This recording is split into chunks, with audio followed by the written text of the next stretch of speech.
Amos Komenski, plus connu sous le nom de Comenius, était philosophe, théologien et surtout pédagogue. Né le 28 mars 1592, ce Tchèque avait, dit-on, connu une existence tragique et mouvementée. Celui que Mialaré nomma le Galilée de l'éducation quitta ce bas monde le 15 novembre 1670 à Amsterdam, aux Pays-Bas. Selon la littérature, durant toute sa vie, Comenius s'efforçait de transformer l'école en atelier d'humanité. En 1632, il écrit La Grande Didactique ou l'art universel d'enseigner tout à tous.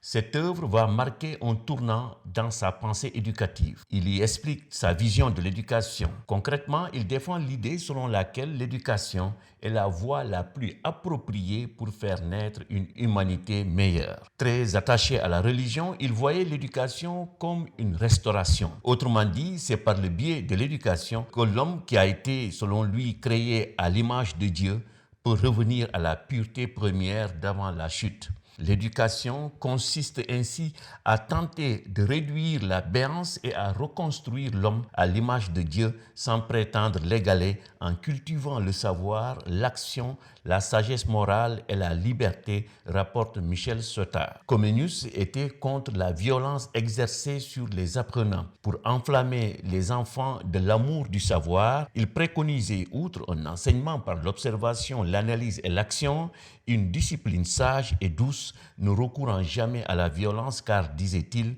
je cite, « Comment aurions-nous l'espoir de former une créature raisonnable par des accès de fureur ?» Visionnaire, Jean Amos Komenski peut également être considéré comme un théoricien de l'éducation tout au long de la vie, une approche qui a pignon sur rue aujourd'hui. À ce propos, il affirmait que la quête du savoir ne devait épargner personne, devait toucher tous les domaines, durer pendant toute la vie, et chacun, poursuivait-il, devait être le pasteur de chacun.